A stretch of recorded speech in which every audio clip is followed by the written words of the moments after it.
Radio Republik Indonesia ND menghadirkan Warta Berita.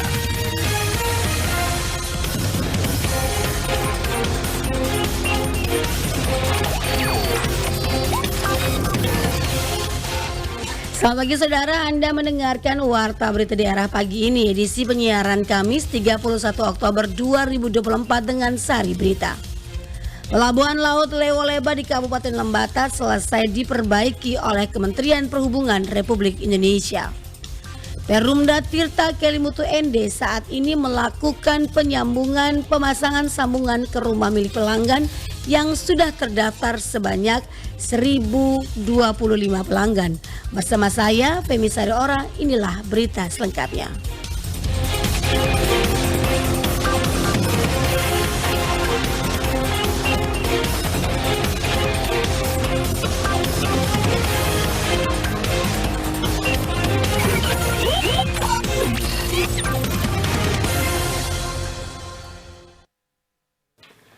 Pelabuhan Laut Lewo-Leba di Kabupaten Lembata selesai diperbaiki oleh Kementerian Perhubungan Republik Indonesia. Laporan Lady Badin.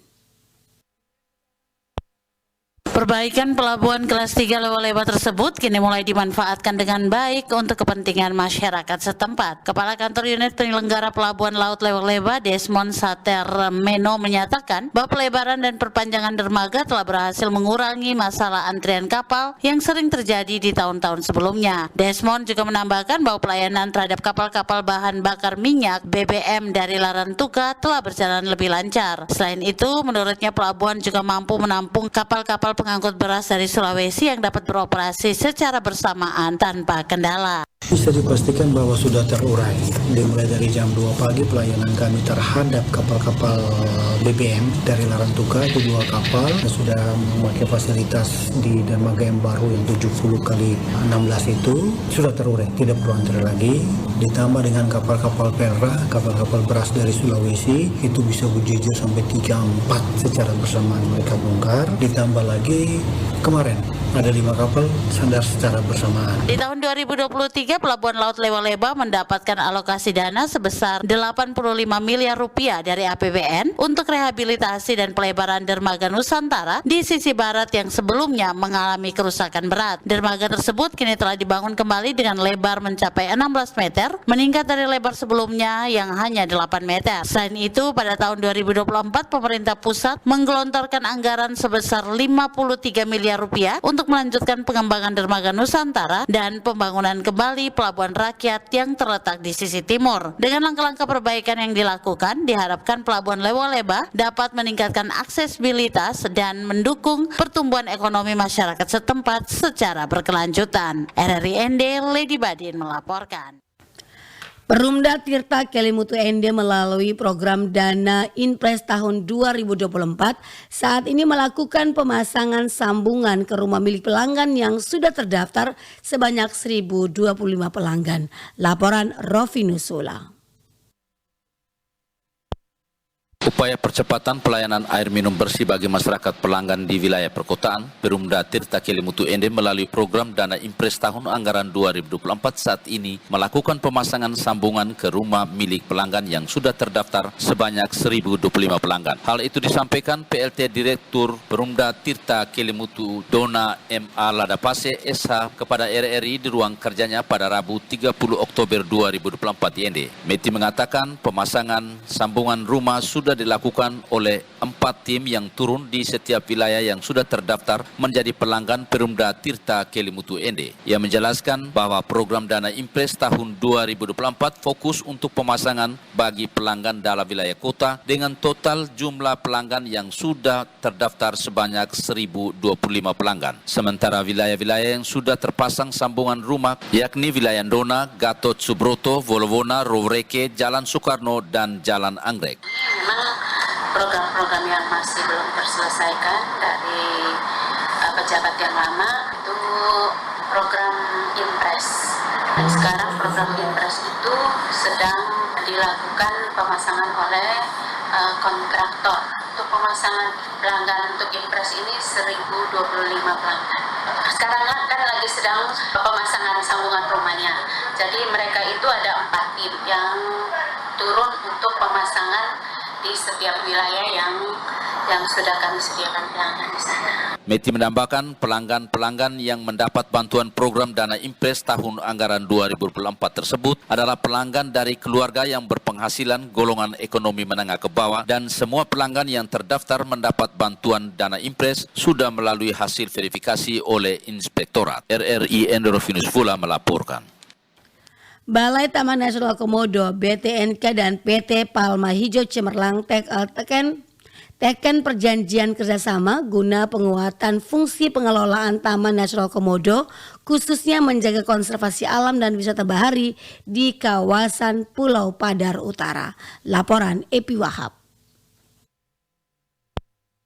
Guna menjaga alam konservasi dan wisata bahari di kawasan Taman Nasional Komodo atau TNK, khususnya di kawasan Pulau Padar Utara dan sekitarnya, Balai Taman Nasional Komodo BTNK bersama PT Palma Hijau Cemerlang PHC yang merupakan salah satu anak perusahaan dari Arta Geraha Peduli menggelar kegiatan Ramah Tamah dalam rangka perlibatan masyarakat dan stakeholder terkait kegiatan konservasi di TNK. Hal ini juga sebagai kelanjutan perjanjian kerjasama antara keduanya. Perjanjian kerjasama yang telah disepakati berkaitan dengan penguatan fungsi TNK melalui penguatan kelembagaan, perlindungan pengamanan kawasan, pemberdayaan masyarakat, pengamatan flora dan fauna, pemulihan ekosistem serta pengembangan wisata alam di Pulau Padar dan sekitarnya. Pendiri Arta Geraha Peduli Tommy Winata dalam kegiatan Ramah Tamah tersebut mengatakan bahwa pihaknya akan berfokus pada perbaikan habitat di sekitar kawasan Pulau Padar, baik di kawasan darat maupun laut, dengan menambah jumlah pohon yang diperbolehkan di kawasan TNK, menjaga ekosistem laut dan terumbu karang, serta memastikan keberlangsungan satwa yang hidup di sekitar kawasan selain Komodo. Pasti kita akan membangun nanti sesuai dengan aturan atas yang ada untuk perbaikan habitat. Itu jumlahnya rusa ada 1.000 ekor di sini dan satwa-satwa lainnya yang diperbolehkan. Untuk itu pasti yang kita cegah adalah perburuan liar ke daratan Pulau Padar dan sekitarnya. Ya, dalam rangka itu kita akan melakukan kinerja. Bagaimana mencegah ini dengan memberi kesadaran dan bisa baik-baik. Setelah itu kita akan coba atas restu dan aturan-aturan yang diperbolehkan oleh Taman Nasional untuk memperbanyak pertambahan daripada perpohonan yang memang sesuai dengan habitat daerah ini, agar bisa juga menekan tingkat pemanasan Pulau Padar, berdampak kepada perbaikan daripada habitat alam sekitarnya. Dengan begitu juga kita harapkan yang katanya Pulau Padar sekarang ini ada 34. Mudah-mudahan dalam waktu berapa tahun kemudian, mungkin 10 tahun bertambah, bisa menjadi 70 ekor. Dia juga menyampaikan ketegasan terkait keterlibatan masyarakat dalam hal ini 3 desa yang berada dalam kawasan TNK, yaitu Komodo, Pasir Panjang, dan Papagarang. Meskipun desa tersebut tidak termasuk dalam wilayah kerjanya, namun sebagai bagian dari desa di kawasan konservasi, maka hal ini menjadi penting untuk diperhatikan. Di kesempatan yang sama, Kepala BTNK Hendrikus Ranisiga mengatakan melalui kerjasama penguatan fungsi pengelolaan TNK, komitmen-komitmen yang sudah disepakati bersama berupa personil, keamanan kawasan, anggaran maupun sarana dan prasarana dapat realisasikan dengan baik dan efektif di tengah keterbatasan yang dimiliki TNK. Bahwa kehadiran PHC ini melalui mekanisme perjanjian kerjasama untuk penguatan fungsi pengelolaan Taman Nasional Komodo. Dan itu sudah ditandatangani antara Balai Taman Nasional Komodo dengan PT PHC. Ada beberapa komitmen yang akan diuraikan dalam bentuk rencana kerja tahunan maupun rencana pelaksanaan program. Dan kita berharap semoga perjanjian kerjasama ini bisa membantu Taman Nasional Komodo dalam rangka mengefektifkan pengelolaannya. Tentu diharapkan dengan kerjasama antara BTNK dan PT PHC ini bisa membawa dampak baik bagi pengembangan alam konservasi di kawasan TNK. Anda sedang mendengarkan Warta Berita RRI ND. Selenggarakan FEB Award, Rektor Universitas Flores berikan apresiasi atas gebrakan yang dilakukan oleh Fakultas Ekonomi dan Bisnis Universitas Flores. Laporan Nikolaus Makumeli. Saya beri penghargaan setinggi-tingginya kepada teman-teman di Fakultas Ekonomi yang mencoba untuk membuka ruangan seperti ini. Ini bentuk tanggung jawab lembaga pendidikan tinggi Apresiasi tersebut disampaikan Rektor Universitas Flores, Dr. Willy Brodus Lanamana, MMA, dalam sambutannya pada acara Pentas Seni dan FEB Award, Senin 28 Oktober 2024 di Aula Herman Joseph Gadijo, Universitas Flores. Adapun pelaksanaan Fakultas Ekonomi dan Bisnis Award atau FEB Award menghadirkan tokoh-tokoh yang dianggap telah melakukan sesuatu secara totalitas dan menginspirasi banyak orang di sekitar. Dirinya menuturkan bahwa apa yang telah dilakukan oleh Fakultas Ekonomi dan Bisnis merupakan bentuk tanggung jawab lembaga pendidikan tinggi terhadap kerja-kerja individu maupun kelompok masyarakat yang ada di sekitar. Dirinya menegaskan bahwa institusi tidak melihat apa yang menjadi penyebabnya, tetapi institusi mencoba untuk memotret dalam batasan tertentu penghargaan itu diberikan. Untuk itu Bapak Ibu sebagai pimpinan Universitas Flores, saya memberi penghargaan setinggi-tingginya kepada teman-teman di Fakultas Ekonomi yang mencoba untuk membuka ruangan seperti ini. Ini bentuk tanggung jawab lembaga pendidikan tinggi terhadap kerja-kerja individu, terhadap kerja-kerja kelompok masyarakat yang ada di sekitar kita. Demikian juga yang menyangkut aspek pendidikan dan nakes. Saya malahan berpikir ini potret fenomena yang ada di daerah. Bagaimana tenaga guru sekian tahun bekerja, masih honor, dan terus bekerja untuk anak didiknya yang ada di desa. Demikian juga nakes, tenaga kesehatan yang terus bekerja dari bulan ke bulan, dari tahun ke tahun. Institusi tidak melihat apa penyebabnya, tetapi kami mau mencoba untuk potret dalam batasan tertentu penghargaan ini diberikan. Pada kesempatan tersebut, dirinya mengharapkan kepada Dekan Fakultas Ekonomi dan Bisnis agar kegiatan tersebut terus berjalan ke depannya. Sebagai pimpinan Universitas Flores, menaruh harapan mudah-mudahan tahun depan bisa berjalan lagi untuk lingkup yang lebih luas dari Kabupaten Ende. Adapun para penerima penghargaan pada FEB Award tahun 2024 antara lain dari kategori tokoh inspiratif dalam bidang ekonomi, diantaranya Robertus Kesu, pengolahan minyak kemiri murni, Olivia Mai, owner Puto Group, Alpen Heniken, pengusaha catering, Barnabas Bego, Direktur BUMDes bersama Sinar Maurole Mandiri. Kategori tenaga pendidik inspiratif diantaranya Hadijah Yusuf, guru SD Matunumba 1 Pulau Ende, Anastasia Ambu, guru SD Gai Gakba Detukeli, Ardiana Banu Naik, guru SD Gemit Ende 4, dan Emmanuel Sena, guru SLB Negeri Tunagrahita Ende. Kategori tenaga kesehatan inspiratif diraih oleh Halimah Puskesmas Rukun 5, Efraim Gai, Puskesmas Watunggere, Agustina Yanti Ito, Puskesmas Timbazia Kecamatan Nangapenda, Yosef Ranusema, Puskesmas Watuneso. Untuk kategori tokoh inspiratif pejuang kemanusiaan dan pemberi kehidupan, diantaranya Pater Aven Saur SVD, pendiri kelompok Kasih Insani, Elizabeth Pandi, Tras Hiromoni, Edel Trudis Nona, serta Susana Sana, pengusaha Kafe Kopi Wolopaku. Untuk kategori tokoh inspiratif di bidang kesenian dan kebudayaan, diraih oleh Dominikus Sila. RRI Ende di kelas Makumeli melaporkan. Ketahanan pangan lokal di era modern kini menjadi tantangan kompleks, terutama di tengah perubahan iklim, alih fungsi lahan, dan perubahan pola konsumsi masyarakat. Laporan Rosa Dalima. Kepala Dinas Ketahanan Pangan Kabupaten Ende Maria Gaudensia Ilmu menegaskan pentingnya mempertahankan pangan lokal yang terbukti mampu bertahan di kondisi ekstrem seperti kekeringan. Hal ini disampaikan Gaudensia dalam dialog bersama RRI mengenai ketahanan pangan di Kabupaten Ende. Menurutnya, pangan lokal seringkali lebih tahan terhadap perubahan iklim dan membawa nilai budaya yang kaya.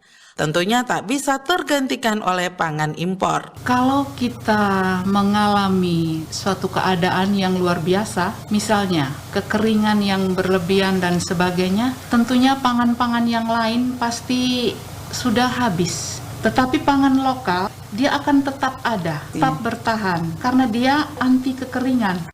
Menyinggung soal strategi ketahanan pangan di Kabupaten Ende, Gaudensia kemukakan telah diatur dalam regulasi, yakni Perda khusus yang mengatur penyelenggaraan pangan lokal.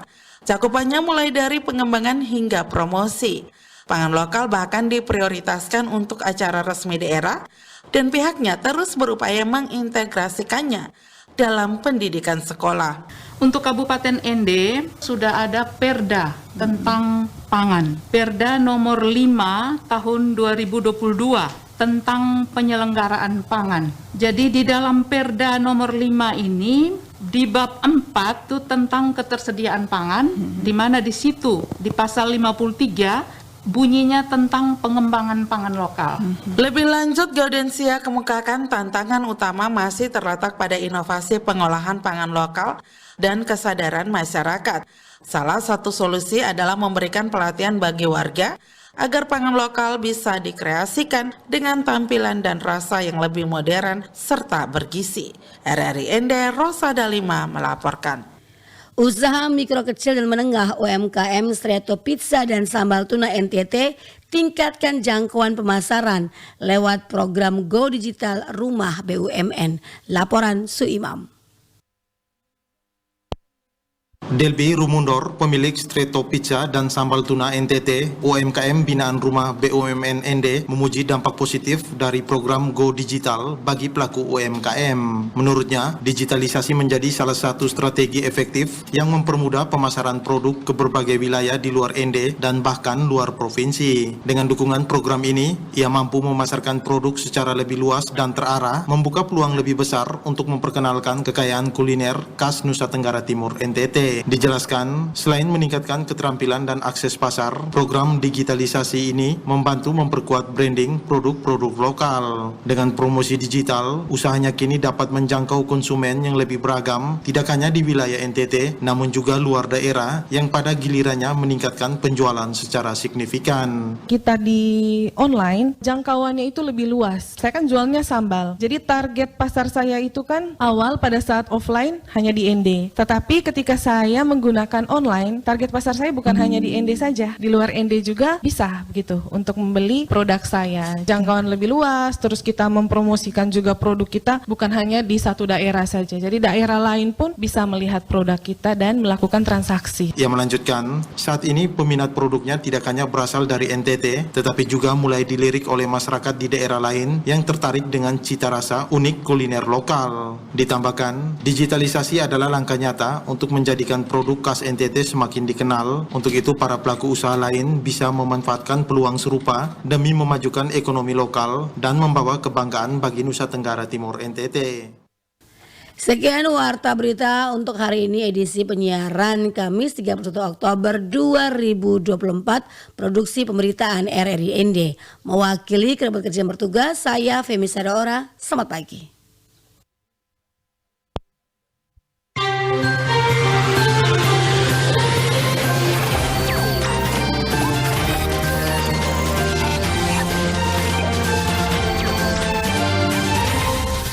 Terima kasih Anda telah mengikuti Warta Berita RRI Ende.